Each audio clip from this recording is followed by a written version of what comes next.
My name is Ethan Cole, and I've learned that marriage is just a long con where both people pretend to be someone else until one of them gets tired of pretending. I'm 38, work in IT project management for a consulting firm, and until 3 weeks ago, I thought my biggest problem was explaining to clients why their simple software requests would take 6 months to implement. Then my wife Tara dropped the bomb. My ex is coming to stay for a week, she announced over breakfast, not even looking up from her phone. Rafe needs somewhere to crash while his place gets renovated. If you're uncomfortable with it, you can always get a hotel. Just like that. 15 years of marriage, and she's inviting her ex-boyfriend to sleep in our guest room while suggesting I should be the one to leave. The audacity was breathtaking, really, like watching someone steal your wallet and then ask if you have change for parking. Rafe Sinclair? I asked, though I already knew the answer. Rafe, the finance guy with the expensive suits and the kind of smile that made you want to count your fingers after shaking hands with him. Yes, Rafe. He's going through a rough patch. Tara finally looked at me, and I saw something in her eyes I'd never seen before. Not guilt, not embarrassment, excitement. I figured you'd understand, being mature and all. Mature. Right. Translation. Be a good little husband and don't ask questions while I play house with the man who used to share my wife's bed before I did. Of course, I said, matching her casual tone. When does he arrive? Thursday evening. I really appreciate this, Ethan. It means a lot. I'll bet it did. Our son Lucas looked up from his cereal, his 14-year-old face wearing that expression kids get when they realize their parents are about to do something spectacularly stupid. Dad, you're really going to let some random guy stay here? Rafe isn't random, Tara snapped. He's an old friend. An old friend who used to... Lucas, finish your breakfast. You'll be late for school. The kid shot me a look that said everything. Even at 14, he could smell the setup.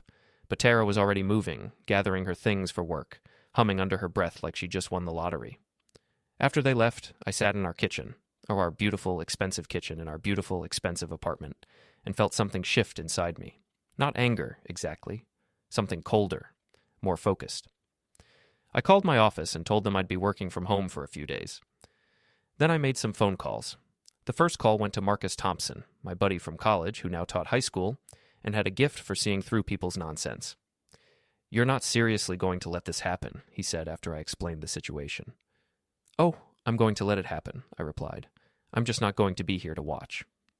Hotel? Something like that. Before we deeper into this story, I have one small request. Please subscribe, drop a like, comment, and hit that hype button to boost this channel so more people can discover these incredible Reddit stories. The second call went to Pinnacle Moving Services. I need a full apartment packed and moved by Thursday morning. Yes, I know it's short notice. Yes, I'll pay the rush fee. The third call was the most expensive. Sterling Suites, the luxury hotel downtown. I'd like your penthouse suite for an extended stay. Open-ended reservation. By Wednesday night, I had everything arranged. The movers would arrive at 6 a.m. Thursday, 2 hours after Tara left for her morning yoga class. By noon, our apartment would be empty, except for her clothes, her furniture, and whatever personal items I'd graciously left behind. I spent Wednesday evening walking through our home, looking at 15 years of shared life. The couch we'd bought after our first big fight. The dining table where we'd hosted dinner parties. The bed where we'd conceived Lucas. All of it was about to disappear, and I felt nothing but a strange sense of relief. Thursday morning arrived gray and drizzly. Perfect weather for what I had planned. Tara kissed my cheek before leaving for yoga, the same perfunctory peck she'd given me every morning for the past 2 years. Rafe's flight gets in around 6, she said. I'll pick him up and we'll grab dinner. Don't wait up. Wouldn't dream of it. The movers arrived exactly on time. Professional, efficient, and expensive enough to keep their mouths shut. By 10 a.m., they were loading the last of my things into their trucks. I stood in what used to be our living room, now just an empty space with rectangular patches on the walls where our pictures used to hang. My phone buzzed, a text from Tara. Hope you're having a good day, can't wait for tonight. I typed back, me too, it's going to be unforgettable. At 11:30, I handed the keys to our building superintendent, Gus, along with a sealed envelope. Give this to Mrs. Cole when she gets back, I said. And Gus? You might want to be somewhere else around 6 tonight. Gus had been working in our building for 20 years. He'd seen everything, heard everything, and forgotten nothing. He took the envelope and nodded. Good luck, Mr. Cole. I checked into the Sterling suite at noon. 42nd floor, floor-to-ceiling windows overlooking the city, and a bar that was better stocked than most restaurants. I ordered room service, poured myself a scotch, and waited. The first text came at 3:47 p.m. "Ethan, where is everything? Call me now." The second came 2 minutes later. "This isn't funny. Where are you?" Then the calls started. I let them all go to voicemail, each message more frantic than the last. By 5 p.m., she'd left 12 voicemails and sent 23 texts. The evolution was beautiful to watch. Confusion, to anger, to panic, to something approaching hysteria. The final text of the day came at 11:23 p.m. "Rafe and I are staying at the Marriott. We need to talk tomorrow." I typed back, "Check your email."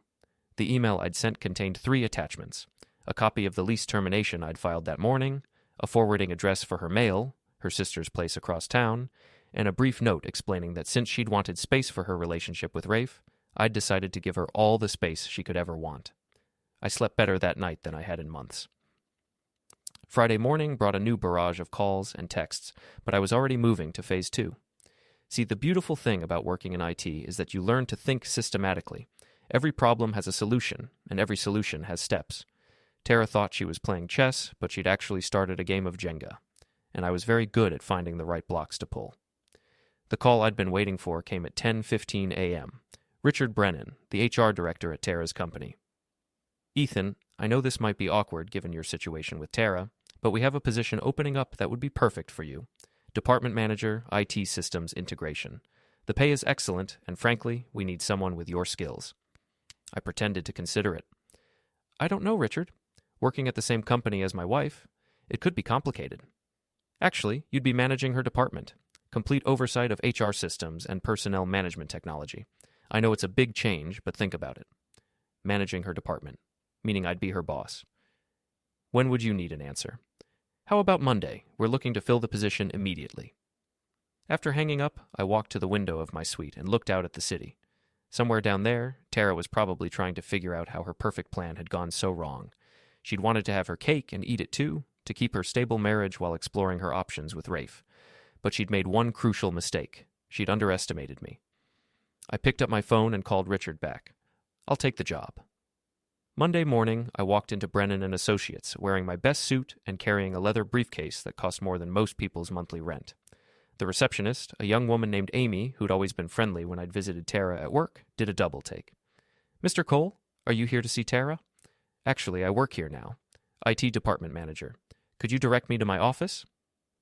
The look on her face was worth the price of admission.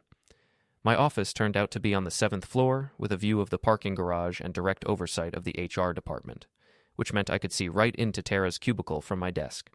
The irony was so perfect, I almost laughed out loud. Richard gave me the tour, introduced me to the team, and handed me a stack of personnel files. "Your first priority is the system integration project. HR has been resistant to the new protocols, so you'll need to bring them up to speed." "Resistant how?" "Oh, you know how it is? People get comfortable with the old ways of doing things. Your wife's been particularly vocal about maintaining the status quo." Of course she had. Tara hated change, especially change she couldn't control. I spent my first morning reviewing files and learning the company structure. Tara's department had 6 people: herself, her assistant Monica Chen, 2 junior analysts, and 2 temps. Monica was interesting. Divorced, mid-30s, and according to the office gossip Amy had helpfully provided, having an affair with Richard Brennan. Married Richard Brennan. By lunch, I had a complete picture of the department dynamics. Tara was the unofficial queen bee, Monica was her lieutenant, and everyone else fell in line. They'd been running things their way for 3 years, with minimal oversight and maximum attitude. That was about to change. At 1:30 p.m., I called a mandatory department meeting. I watched through my window as Tara got the message, saw her face go pale, then watched her march toward my office like she was heading into battle. She knocked once and entered without waiting for permission. "What the hell do you think you're doing?" she hissed, closing the door behind her. "Working. It's this thing people do to earn money. You might have heard of it." "Don't be cute, Ethan. This is my workplace. You can't just show up here and what? Do my job? Manage the department I was hired to manage?" I leaned back in my chair, enjoying the view. Tara, in full fury, was something to behold.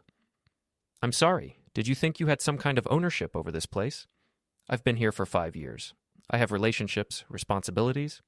"Had, past tense. As of today, you report to me. along with Monica, the junior analysts, and the temps. It's all very official. I slid a copy of the org chart across my desk. See? Your name right there under mine. She stared at the paper like it might burst into flames. You did this on purpose. The apartment, disappearing, and now this. You're trying to punish me.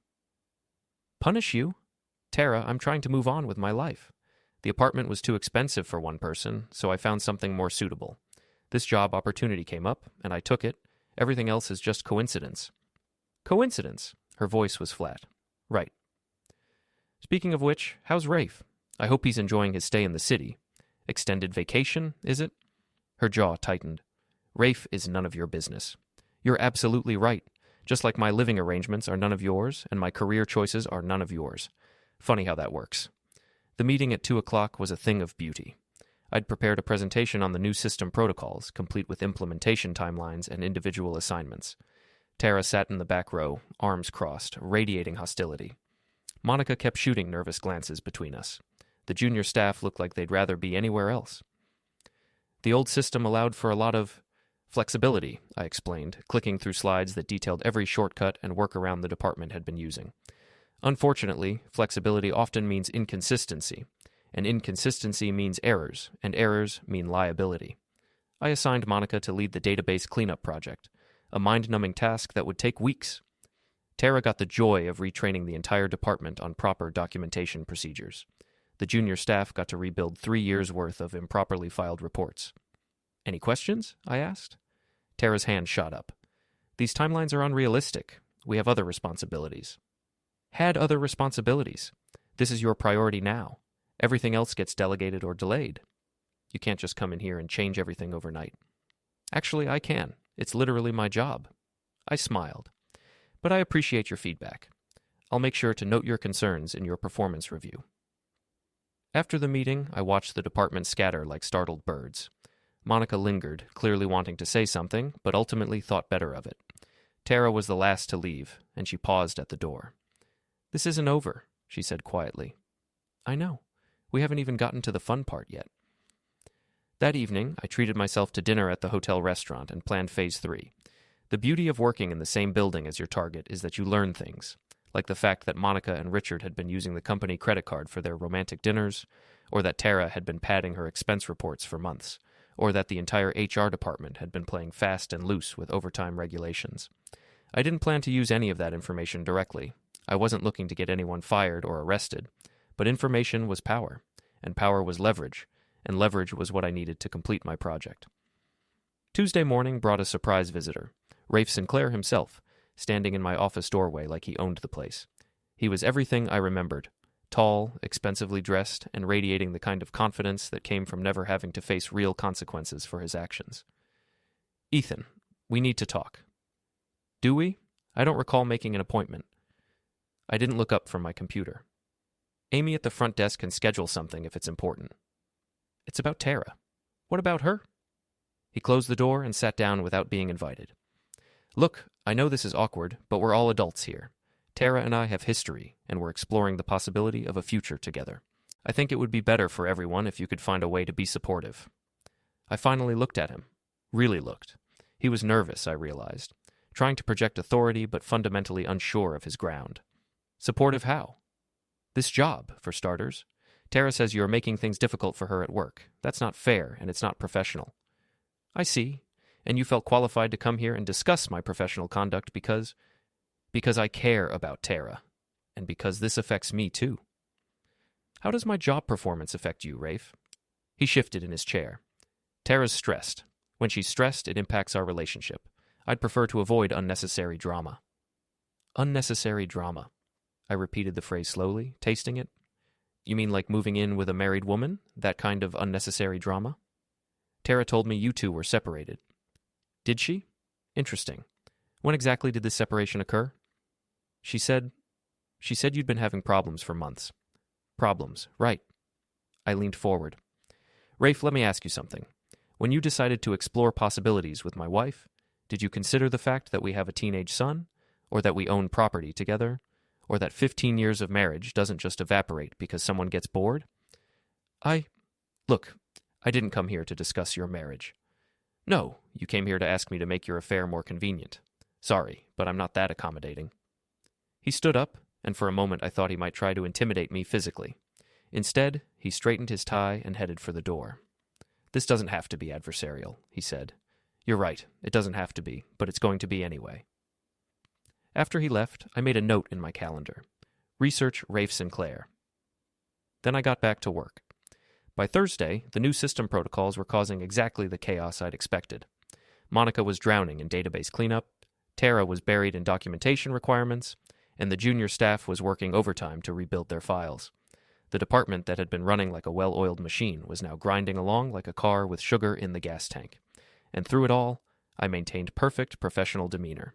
Every request was reasonable, every deadline was achievable, every procedure was by the book. I was the model of corporate efficiency, which made it all the more interesting when Tara finally snapped. It happened during the Friday afternoon status meeting. I was reviewing the week's progress when Tara interrupted. "This is ridiculous. We're spending more time on paperwork than actual work. The whole department is falling behind because of these stupid new requirements." "Stupid?" I raised an eyebrow. "These are industry-standard protocols, Tara, the same protocols used by every major firm in the city. We were doing fine before you got here. Were you? Because according to the audit I ran, your department had a 30% error rate in client file management. That's not fine. That's a lawsuit waiting to happen." "You ran an audit without telling us?" "I run audits whenever I want. It's my department." Monica tried to jump in. "Maybe we could phase in the changes more gradually." "The changes are happening now," I said firmly. "If anyone has a problem with that, they're welcome to discuss it with Richard." Tara's face was getting red. "You're doing this to hurt me. This isn't about efficiency or protocols or any of that corporate nonsense. This is about revenge." The room went quiet. Everyone was staring, waiting to see how I'd respond. I stood up slowly and walked to the whiteboard. In neat block letters, I wrote, "Professional Conduct Expectations." "Let me be very clear," I said, not looking at Tara. "This department will operate according to company standards. Personal relationships, personal problems, and personal opinions are not relevant to that goal. Anyone who can't separate their professional responsibilities from their personal drama is welcome to find employment elsewhere." I turned around. Meeting adjourned. As everyone filed out, Tara lingered behind. "I know what you're doing," she said quietly. "I'm doing my job." "No, you're trying to destroy me. You can't handle the fact that I chose someone else." I packed up my papers and headed for the door. "Tara, if I wanted to destroy you, you'd already be gone. What I'm doing is much more interesting than that." "Which is what?" I paused at the door and smiled. "I'm letting you destroy yourself. I'm just providing the tools." The Sterling Suite had become my command center. 42nd floor, panoramic city views, and enough space to spread out all the research I'd been gathering on Tara's social network. Turns out, when you're married to someone for 15 years, you learn quite a bit about their friends, their habits, and their weaknesses. Saturday morning, I was reviewing my notes when Lucas called. "Dad, can we talk?" My son's voice sounded different. Older, somehow. More serious than any 14-year-old should have to be. "Of course. What's on your mind?" "Mom's been asking me to choose sides. She wants me to tell you to stop being mean to her at work." I set down my coffee. "What did you tell her?" "I told her I'm not getting in the middle of whatever weird game you two are playing." He paused. "But Dad, I need to know something. Are you and Mom getting divorced?" The question hit harder than I'd expected. For all my careful planning and systematic revenge, I'd been thinking of this as a problem to solve, not a family to dissolve. "I don't know yet," I said honestly. "A lot depends on what happens next." "She really likes this Rafe guy." "I know. He's kind of a jerk." Despite everything, I smiled. "What makes you say that?" "He talks to me like I'm 5, and he keeps trying to give me advice about sports and school and stuff. Like, dude, you've known me for a week. Chill out." "Where are you staying?" "With Grandma Janet. Mom said it was temporary, but I kind of like it here. Grandma lets me stay up late and doesn't freak out about my grades every 5 minutes." Tara's mother had never liked me much, but she'd always adored Lucas. If he was staying there, it meant Janet was taking a neutral position in whatever was happening between Tara and me. "Lucas, I want you to know that whatever happens between your mother and me, it's not your fault, and it doesn't change how much I love you." "I know, Dad. I'm not a little kid." "No, you're not. You're handling this better than either of your parents. After we hung up, I stared out at the city and felt something I hadn't experienced in weeks. Doubt. Was I taking this too far? Was my need for revenge worth the collateral damage to my son? Then my phone buzzed with a text from Tara. Stop poisoning Lucas against me. He's my son, too. The doubt evaporated. Monday brought Phase 4, the social demolition. Tara's power base wasn't just her job. It was her carefully cultivated network of friends, colleagues, and social connections. She'd spent years building relationships, trading favors, and positioning herself as the go-to person for gossip and insider information. Time to burn it all down. I started with Monica. Friday afternoon, I'd noticed her leaving the office with Richard, and they'd been careless enough to use the company parking garage for what appeared to be a very intimate conversation. The security cameras in the garage were excellent, high definition, multiple angles, automatic backup to the cloud. I didn't steal the footage. I just happened to mention to Amy at reception that the parking garage cameras were being upgraded, and wasn't it interesting how much you could see from the 7th floor windows? Amy was the kind of person who couldn't keep a secret if her life depended on it. By Tuesday morning, half the office knew that Monica and Richard were having an affair. By Tuesday afternoon, everyone knew. By Wednesday, Richard's wife was calling the office asking to speak with Monica directly. I watched the drama unfold from my office window like a nature documentary. Monica spent most of Wednesday crying in the bathroom. Richard looked like he was about to have a heart attack. And Tara? Tara was running damage control, trying to keep her closest ally from imploding. Thursday morning, Monica didn't come to work. Richard called in sick, and Tara was left to handle the entire database cleanup project by herself. "This is your fault," she hissed, cornering me by the coffee machine. "My fault that Monica decided to have an affair with our married boss? That's an interesting theory. You started the rumors." "I started rumors. Tara, I've barely spoken to anyone outside of work meetings. If people are talking, maybe it's because Monica and Richard weren't as discreet as they thought." "You're enjoying this." "I'm enjoying my coffee. Would you like some? You look tired." She stormed off, and I made a mental note. Phase 4 was ahead of schedule. That evening, I decided it was time for a more direct approach. I'd been monitoring Tara's social media accounts, not hacking, just observing what she posted publicly. She'd been sharing a lot of photos lately. Dinners with Rafe, weekend trips, romantic sunsets. All very sweet, except for one small detail. She was still wearing her wedding ring in every photo. I created a simple photo collage. Nothing fancy, just a side-by-side comparison. On the left, Tara's recent Instagram posts, complete with captions about new beginnings and finding happiness. On the right, our family Christmas photo from last year with Tara, me, and Lucas smiling around our tree. I didn't post it anywhere. I just sent it to 3 people: Tara's sister Jennifer, her best friend from college Rebecca, and her yoga instructor Samantha. 3 people who'd been hearing Tara's version of events and might be interested in a different perspective. The response was immediate. Jennifer called Tara that night. I could hear the shouting through the hotel room wall when Tara called me back. "You sent my family photos to my sister? Are you completely insane?" "I sent your sister some photos you posted on social media. If you're proud of your new relationship, why wouldn't you want your family to see?" "Because it's complicated, and you know it." "Complicated how? You're either married or you're not. You're either committed to our family or you're not. There's nothing complicated about it." "I need time to figure things out." "Time? Right. How much time do you need?" "Because I've got to say, Rafe seems pretty confident about where things are headed." Silence. "Tara? What do you want from me?" It was the first time she'd asked a direct question since this whole thing started. The first time she'd acknowledged that I might have legitimate grievances. "I want honesty. I want you to stop pretending this is all my fault, and I want you to make a choice." "What kind of choice?" "The kind where you can't have everything. You want Rafe? Fine. But you don't get to keep me as backup. You don't get to use our son as a weapon, and you don't get to play victim when your choices have consequences." "And if I choose you?" The question hung in the air like smoke. For a moment, I almost wavered. 15 years of marriage, a son we both loved, a life we'd built together. It would be easier to forgive, to rebuild, to pretend none of this had happened. But then I remembered the look in her eyes when she told me about Rafe coming to stay, the excitement, the anticipation, the complete lack of guilt or consideration for what it would do to our family. "I don't think that's really an option anymore," I said quietly. "Because of your revenge? Because you can't forgive me?" "Because you don't actually want to choose me. You want to keep your options open. You want to have your affair and your marriage and your clean conscience all at the same time. That's not how life works. She hung up. Friday afternoon brought the week's final surprise. Richard called me into his office, looking like a man who'd aged 10 years in 5 days. Ethan, we need to discuss your future here. My future? Monica's resigned. She's taking a position with another firm, and frankly, the atmosphere in the office has become difficult. Difficult how? You know how. The rumors, the tension, the way people are choosing sides. It's affecting productivity. I nodded sympathetically. It's unfortunate when personal drama interferes with work. I've tried to maintain professional standards, but some people seem unable to separate their private lives from their professional responsibilities. Yes.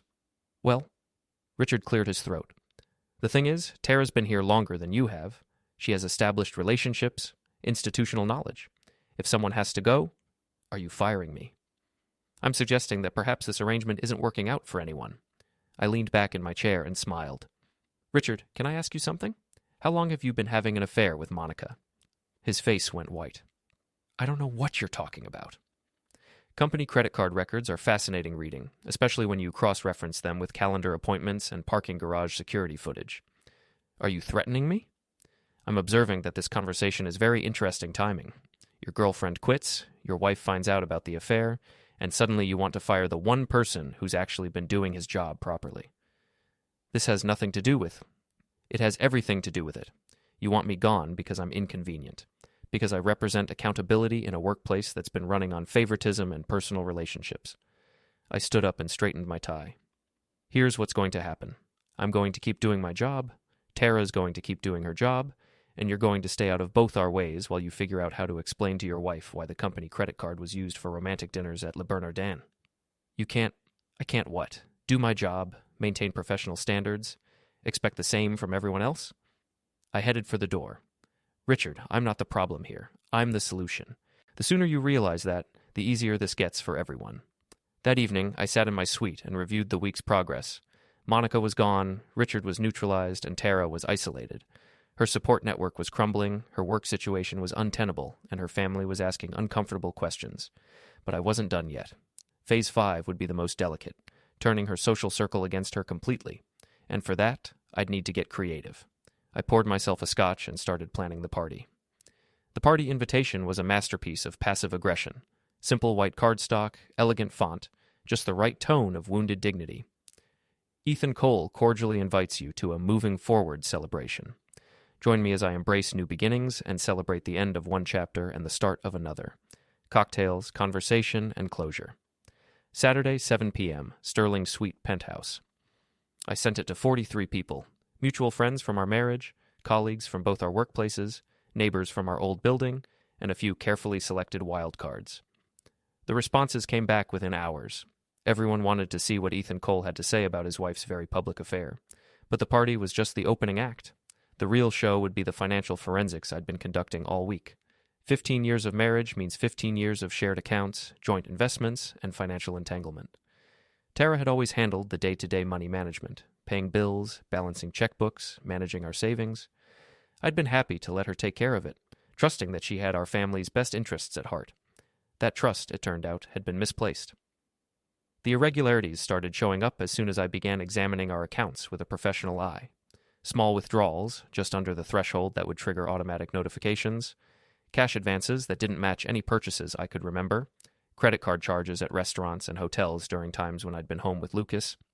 Individually, none of it was damning. Together, it painted a picture of someone who'd been planning her exit strategy for months. The smoking gun came from an unexpected source, our joint savings account.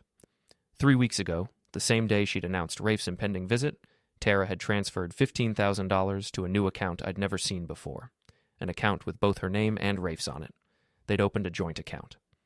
While she was still married to me, still living in our apartment, still playing the role of devoted wife and mother, she'd been setting up a financial future with another man. I printed out 6 months' worth of statements and highlighted every suspicious transaction. The pattern was unmistakable. Tara hadn't just been having an affair, she'd been funding it with our money. Friday afternoon, I paid a visit to our lawyer, David Morrison. David had handled our wills, our house purchase, and various other legal matters over the years. He was discreet, competent, and expensive enough to ensure confidentiality. Amkey. Ethan, I have to say, I'm sorry to hear about your situation. Tara seemed like such a devoted wife. Appearances can be deceiving. I need to know where I stand legally. David reviewed the financial documents I'd brought, his expression growing more serious with each page. This is problematic. Using marital assets to fund an extramarital relationship could be considered dissipation of assets. In a divorce proceeding, you'd likely be entitled to reimbursement. What about custody? Lucas is 14. At his age, his preferences will carry significant weight with the court. Has Tara been a good mother? Until recently, yes. But she's been using him as a messenger, trying to get him to take sides.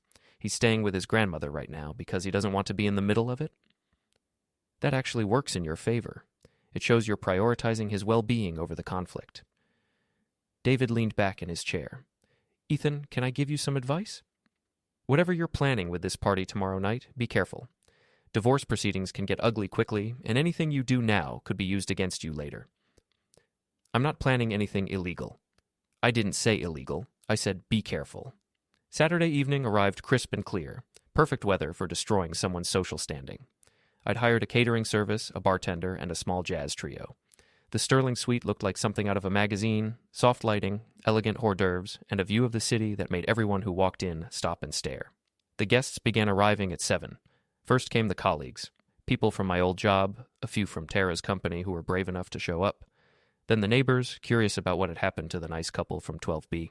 Finally, the friends, couples we'd known for years, people who'd been to our dinner parties and holiday celebrations. By 8 o'clock, the party was in full swing. Everyone was drinking, mingling, and very carefully not asking the obvious questions. The elephant in the room was deafening. At 8:30, Tara arrived. She looked beautiful, I had to admit. She'd dressed carefully. Elegant black dress, perfect makeup, the kind of confident smile she wore when she was about to walk into a hostile negotiation. Rafe was with her, looking uncomfortable but trying to project authority. The room went quiet when they walked in. I wasn't sure you'd come, I said, walking over to greet them. We need to talk, Tara said quietly. Of course, but first let me introduce Rafe to everyone. I don't think most people have had a chance to meet him properly. I guided them toward the center of the room where most of the guests were gathered. Everyone, I'd like you to meet Rafe Sinclair. He's been staying with Tara recently while his apartment gets renovated. A few people nodded politely. Most just stared. Rafe works in finance. I continued conversationally. He and Tara have been rekindling their old relationship. It's been quite romantic, actually. Dinners, weekend trips, joint bank accounts. Very serious. Ethan, Tara warned. What? I'm just sharing the good news. I mean, after 15 years of marriage, it's exciting to see Tara exploring new possibilities.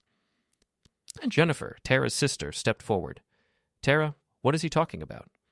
It's complicated, Tara said. Is it? Because from where I'm standing, it looks pretty straightforward. I walked to the bar and picked up a folder I'd placed there earlier. See, I've been doing some research into our finances, just trying to understand where we stand, financially speaking. I opened the folder and pulled out the bank statements. Fascinating stuff, really. Did you know that Tara and Rafe opened a joint savings account 3 weeks ago, or that she's been using our credit cards to pay for their romantic dinners? The room was silent now. Everyone was staring at Tara, whose face had gone pale. That's private, she said. Private? Tara, you used our joint account, the account with my name on it, to fund your affair. I don't think privacy is really an issue here. Rebecca, Tara's college friend, looked shocked. Tara, is this true? It's not what it looks like. What does it look like? I asked. Because from my perspective, it looks like my wife has been planning to leave me for months, using our money to set up a new life with another man, all while pretending to be committed to our marriage. Rafe finally spoke up. This is between you and Tara. It doesn't concern anyone else. It doesn't concern anyone else? I looked around the room at all the people who'd known us as a couple, who'd celebrated our anniversaries and attended Lucas's birthday parties.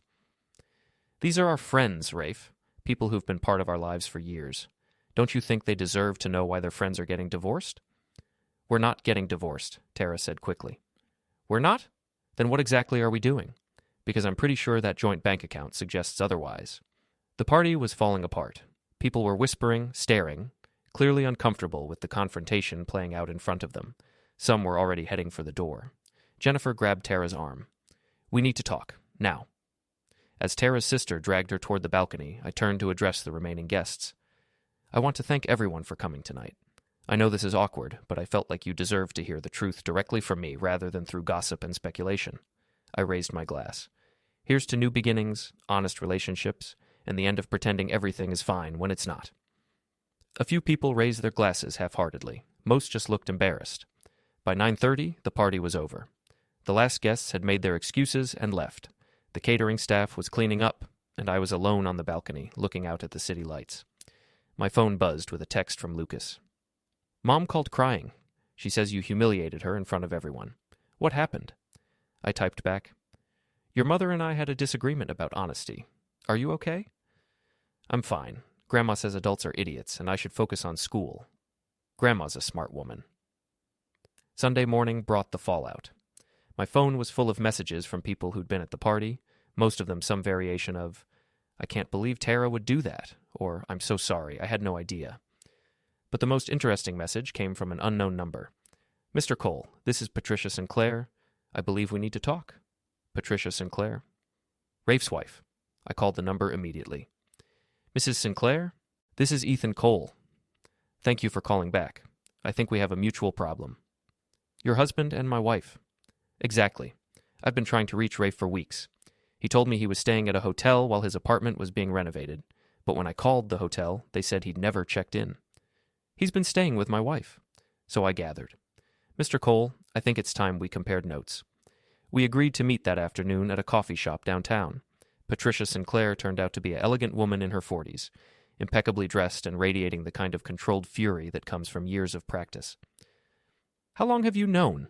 She asked after we'd ordered. About 3 weeks. You? I've suspected for months. Rafe's been distant, secretive. There have been charges on our credit cards that he couldn't explain. When he said he needed to stay in the city for this renovation project, I knew something was wrong. She pulled out a folder of her own. I hired a private investigator 2 weeks ago. The photos are quite illuminating. The photos showed Rafe and Tara together at restaurants, walking hand in hand through the park, kissing outside the hotel where they'd been staying. Professional quality, time-stamped, legally admissible evidence of adultery. What do you want to do about it? I asked. I want my husband back, Mr. Cole. But more than that, I want him to face consequences for what he's done to our family.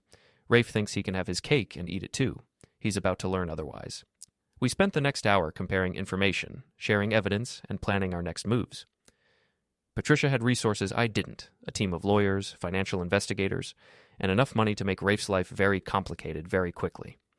By the time we parted ways, we had a plan that would make my party look like a gentle warm-up act.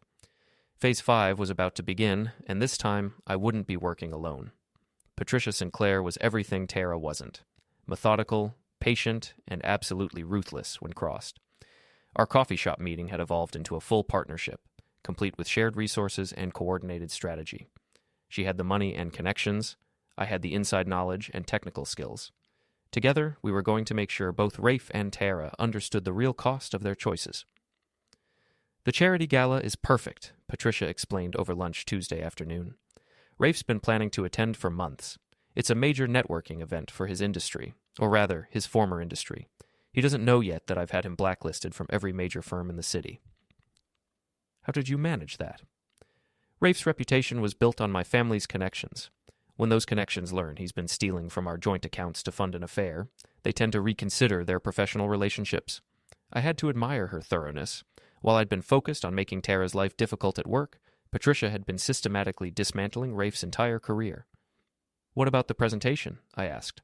Leave that to me. I have a friend who works for the event planning company.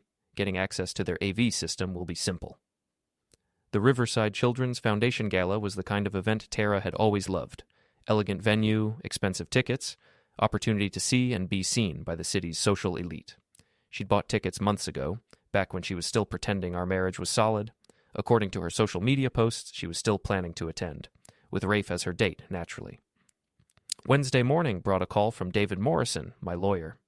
Ethan, I've reviewed the additional financial documents you sent.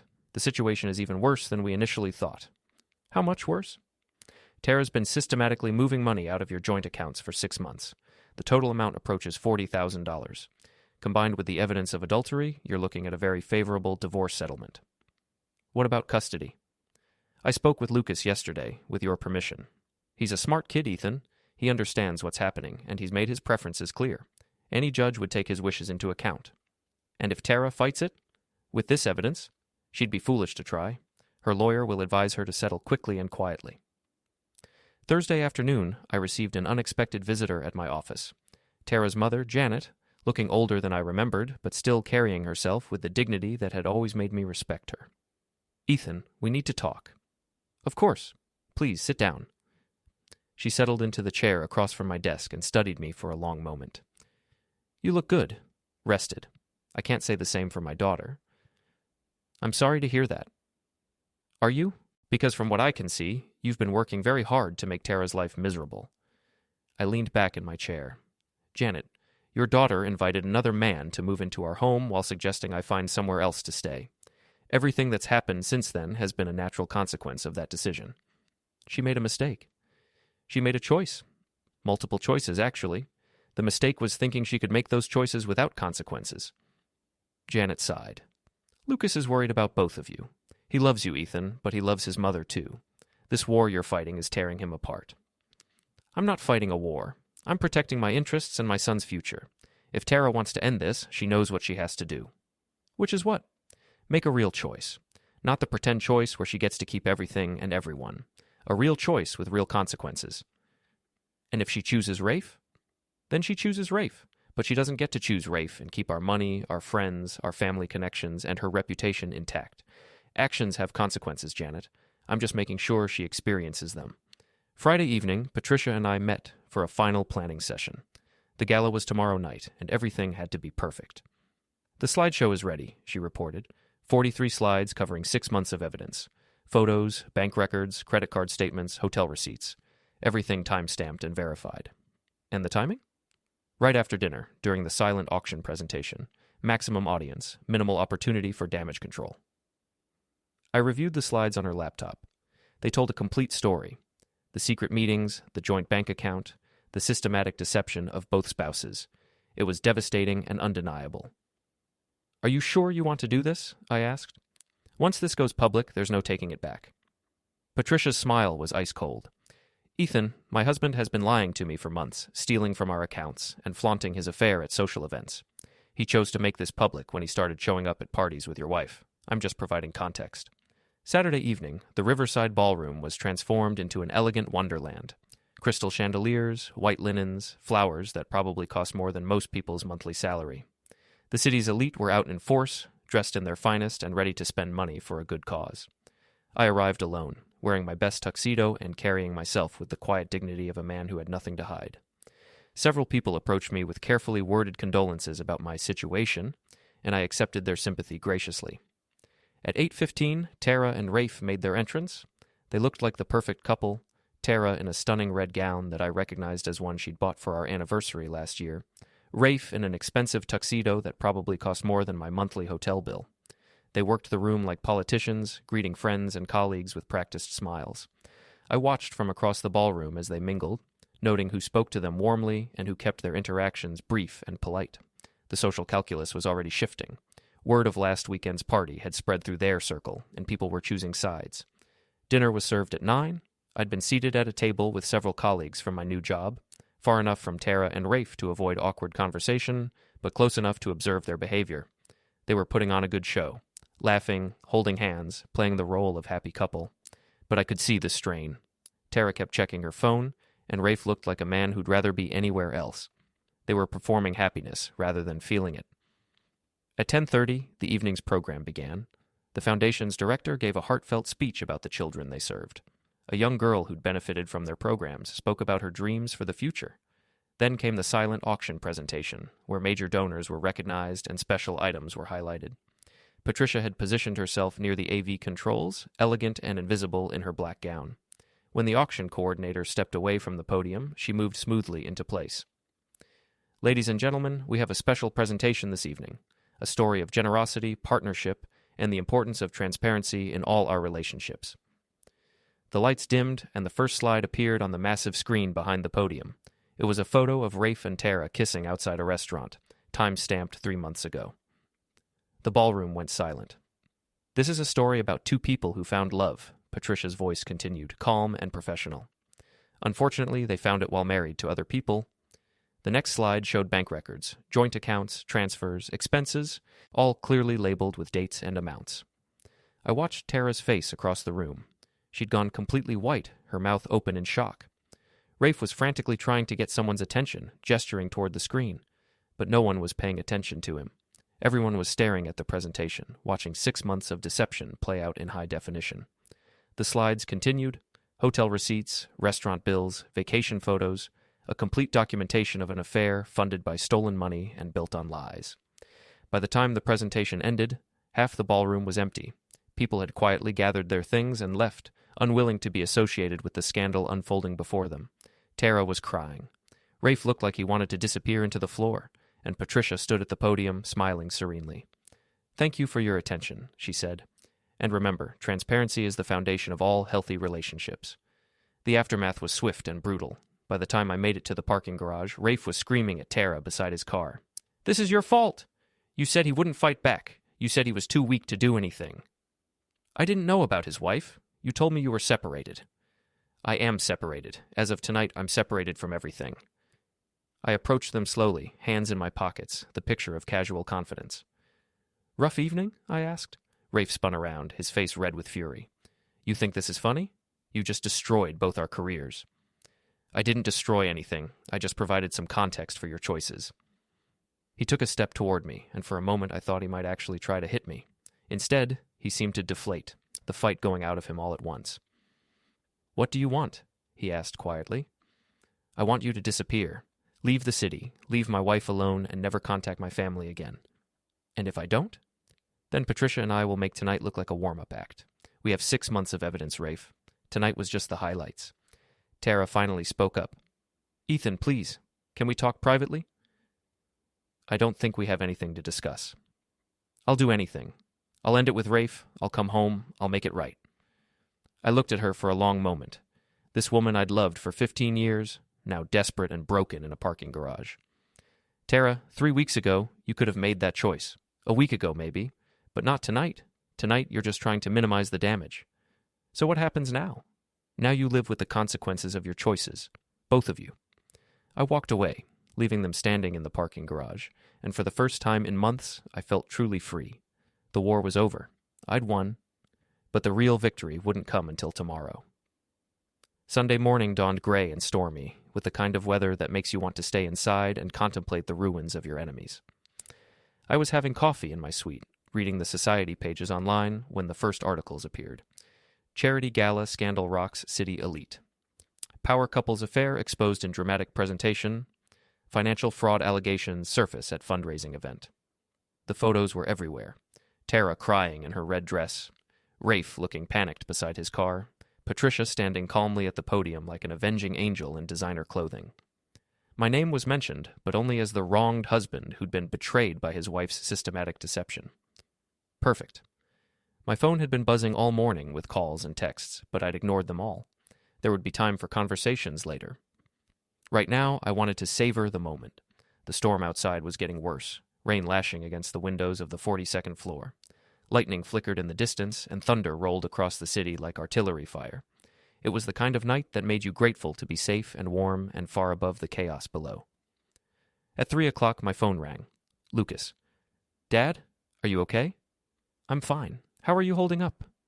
"Mom's been crying all day. Grandma's trying to take care of her, but she keeps talking about how you destroyed her life." "What do you think?" Lucas was quiet for a moment. "I think she destroyed her own life. You just made sure everyone else knew about it." "My son, the philosopher." "Are you angry with me?" "No, I'm angry with her. She could have just talked to you, you know? If she wasn't happy, she could have said something. Instead, she decided to sneak around and lie to everyone." "It's more complicated than that." "Is it?" "Because from where I'm sitting, it looks pretty simple. She chose that Rafe guy over our family. Now she's upset because choosing him meant losing everything else." I felt a surge of pride. My son understood something that many adults never learned. Actions have consequences, and you can't escape them by claiming victimhood. "Lucas, I want you to know that whatever happens next, you're the most important thing in my life. Everything I've done has been about protecting you and making sure you have a stable future." "I know, Dad, and I want to live with you. Grandma's great, but this is temporary, right? When you get a real apartment, I can move in with you." Absolutely. We'll find a place with room for your drums and your computer and all your books. Cool. Can it have a pool? Despite everything, I laughed. We'll see what we can do. After we hung up, I stood at the window and watched the storm intensify. The city below looked like a circuit board, all glowing lines and pulsing lights, and I felt like I was floating above it all, untouchable and serene. At 6 o'clock, there was a knock at my door. I wasn't expecting anyone, and hotel security was usually very good about screening visitors. I checked the peephole and saw two figures in the hallway, Tara and Rafe, both soaking wet from the storm. This was interesting. I opened the door but left the chain latch engaged. Can I help you? We need to talk, Tara said. Her makeup was ruined, her hair plastered to her head, and she looked like she'd been crying for hours. I don't think we have anything to discuss. Please, Ethan, 5 minutes. I considered it. They were clearly desperate, probably planning some kind of final appeal or last-ditch negotiation. It might be amusing to hear what they had to offer. I closed the door, removed the chain, and opened it again. They walked in like condemned prisoners approaching the gallows, dripping water on the expensive carpet and looking around at the suite with expressions of shock and envy. Nice place, Rafe said, trying to project casual confidence and failing completely. I like it. It's temporary, but it serves my needs. Tara was staring out the windows at the storm. How long have you been planning this? Planning what? All of it. The apartment, the job, the party, last night. How long have you been planning to destroy us? I walked to the bar and poured myself a scotch. Would you like something to drink? You both look like you could use it. Answer the question, Rafe demanded. I didn't plan any of this. I reacted to your choices. Every step of the way, I simply responded to what you two decided to do. That's not true, Tara said. You orchestrated everything. The job at my company, turning my friends against me, that horrible presentation last night. You planned all of it. Did I? Or did I just take advantage of opportunities you created? I sat down in the leather armchair facing them. Tara, you invited another man to move into our home. You opened a joint bank account with him using our money. You flaunted your affair at social events. I didn't make you do any of those things. But you used them against me. I documented them. There's a difference. Rafe stepped forward.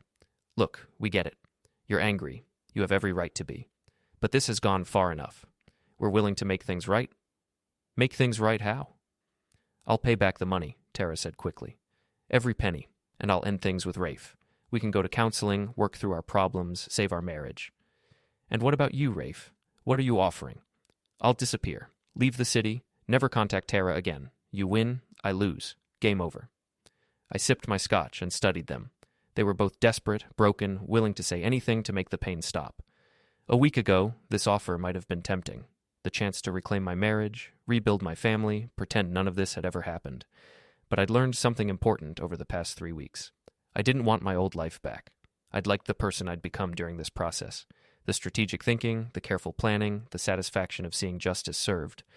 I'd discovered I was stronger and smarter than I'd ever known. No, I said simply. No? Tara's voice cracked. Ethan, please, I'm begging you. I made a mistake, but we can fix this. You didn't make a mistake, Tara. You made a series of deliberate choices over several months. The only thing you regret is getting caught. That's not true, isn't it? If Patricia hadn't found out about Rafe, if I hadn't discovered your financial arrangements, would you be here right now asking for forgiveness? Or would you still be planning your exit strategy? She didn't answer, which was answer enough. Thunder crashed outside and the lights flickered. In the brief darkness, I saw them clearly. Two people who'd thought they could have everything they wanted without paying the price, now faced with the bill for their choices. Here's what's going to happen, I said calmly. Tomorrow morning, you're both going to meet with my lawyer. Tara, you're going to sign divorce papers and agree to a custody arrangement that gives me primary custody of Lucas. You're going to return every penny you stole from our accounts, plus interest. And you're going to do it quietly, without drama or media attention. And if we refuse? Rafe asked. Then Patricia and I release the rest of our evidence. 6 months of documentation, including some very interesting information about your business dealings, Rafe. Did you know that using company resources for personal affairs is grounds for criminal fraud charges? His face went white. You're bluffing. Am I? Would you like to test that theory? Another flash of lightning illuminated the suite, and in that moment I saw something change in Tara's expression. The desperation was still there, but underneath it was something else. Hatred. Pure, focused hatred. You're enjoying this, she said quietly. You're actually enjoying destroying us. I'm enjoying justice being served. There's a difference. Justice? You call this justice? Humiliating me in front of everyone I know? Destroying my career? Turning my own son against me? I call it consequences. You chose to betray our marriage. You chose to steal our money. You chose to flaunt your affair publicly. I just made sure those choices had appropriate results. She stood up suddenly, her hands clenched into fists. You sanctimonious bastard. You act like you're so perfect, like you never did anything wrong in our marriage. I never cheated on you. I never stole from you. I never lied to you about my fundamental intentions. No, you just ignored me for years. You took me for granted, treated me like a piece of furniture, acted like our marriage was some kind of business arrangement. And that justified adultery? That justified theft. It justified me trying to find happiness somewhere else. The mask was finally off. This was the real Tara, the woman who'd been hiding behind excuses and justifications for months, the woman who believed her unhappiness gave her the right to destroy our family. There it is, I said softly. The truth?